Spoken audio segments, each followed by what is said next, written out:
Assalamualaikum warahmatullahi wabarakatuh. Perkenalkan, nama saya Agis. Saya dan teman-teman akan mengkampanyekan alat kesehatan reproduksi manusia. Yang pertama, kanker serviks akan dibawakan oleh narasumber saya Agis dan Rina, dan penyakit HIV akan dibawakan oleh narasumber Rina dan Ari. Kanker serviks adalah kondisi di mana sel-sel abnormal tumbuh di dalam serviks. Secara umum, jenis kanker serviks dibagi menjadi dua, yaitu yang pertama adalah karsinoma sel squamosa yang paling sering terjadi pada pasien kanker serviks. Sel squamosa ini melapisi bagian terluar serviks. Adenokarsinoma yang lebih jarang terjadi. Kanker serviks ini berawal dari sel kelenjar yang terdapat pada saluran serviks. Kanker serviks dibagi menjadi 4 bagian stadium. Stadium pertama yaitu di mana sel kanker telah tumbuh di bagian sel serviks ke jaringan sel serviks yang lebih dalam, namun belum menjangkit kelenjar getah bening atau organ di dekatnya atau organ jauh. Pada stadium 2, sel kanker ini telah menjangkit rahim dan juga bagian terluar serviks, namun belum menjangkit kelenjar getah bening dan organ yang jauh. Stadium 3, kanker telah menyebar ke bagian bawah vagina atau bibir panggul. Pada beberapa kasus, kanker menghalangi ureter, yaitu saluran yang membawa urin dari ginjal ke kandung kemih. Pada stadium ini, kanker mungkin telah mencapai ke kelenjar getah bening di dekatnya, tapi belum menyebar ke tempat yang lebih jauh. Stadium 4, ciri-ciri kanker serviks stadium 4 adalah kanker telah menyebar ke kelenjar ke kandung kemih, rektum, atau ke organ yang lebih jauh seperti paru-paru dan atau tulang. Gejala kanker serviks tidak terlalu tampak khususnya pada stadium awal. Beberapa contoh gejala kanker serviks adalah bengkaknya satu kaki, pendarahan abnormal pada vagina yang biasanya terjadi setelah melakukan aktivitas seksual atau pada masa antara haid.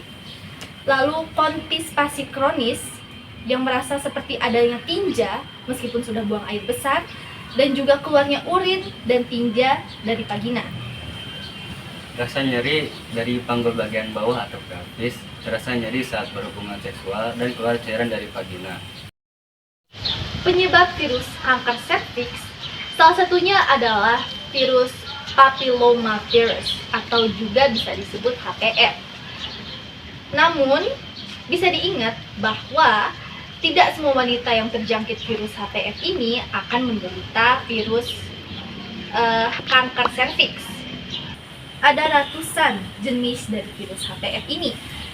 Namun, yang paling sering berubah menjadi virus kanker serviks adalah HPV jenis 16 dan juga 18. HPV ini dapat menyebar melalui hubungan seksual. Inilah mengapa mempunyai lebih dari satu rekan seksual dapat meningkatkan resiko terjangkitnya kanker serviks.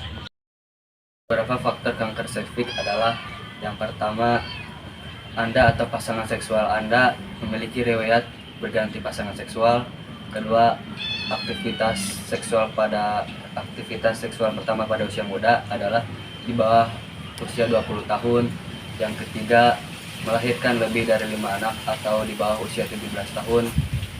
Yang keempat, kebiasaan merokok. Yang kelima, minum pil kontrasepsi dalam jangka waktu yang lama.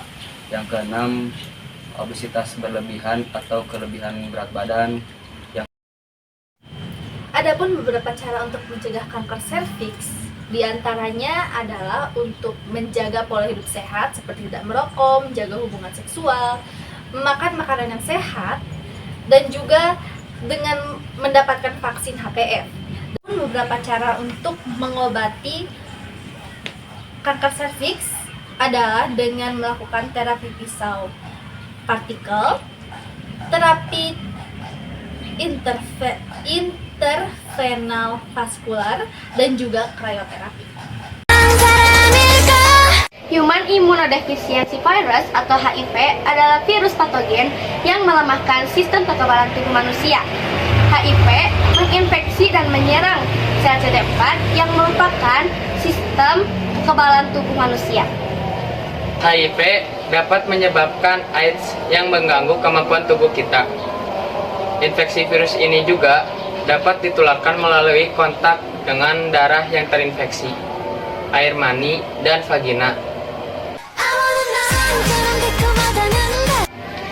Virus ini pada awalnya bekerja secara perlahan dan sulit untuk dideteksi. Mungkin gejala awalnya hanya sebatas demam, sariawan, keringat malam, dan dapat diidentifikasikan seperti gejala flu. Ini merupakan fase awal pada penyakit HIV. Pada fase kedua, virus ini berkembang biak secara perlahan tanpa memberikan gejala sama sekali.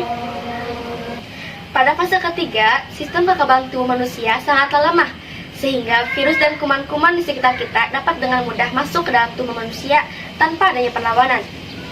AIDS rata-rata terjadi pada 10 tahun setelah mengidap HIV.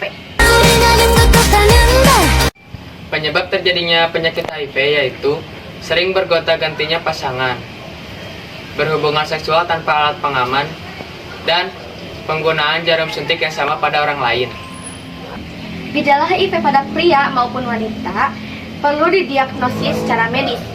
Penyakit ini mungkin pada awalnya tidak menimbulkan gejala, semakin berkembang terus menciptakan AIDS. Obat retroviral terapi tidak menyembuhkan penderita, namun mencegah pertumbuhan virus di dalam tubuh. HIV seringkali disamakan dengan kematian seseorang, karena HIV tidak memiliki obat yang memusnahkan virus tersebut. Cara mencegahnya dengan cara melakukan hubungan seksual dengan sehat, tidak memakai barang orang lain, barang pribadi tidak boleh dipakai oleh orang lain juga, dan juga sunat untuk pria. Kesimpulannya, datangnya penyakit ini dari perilaku kita sendiri. Sadarlah sedari dini akan bahayanya penyakit HIV.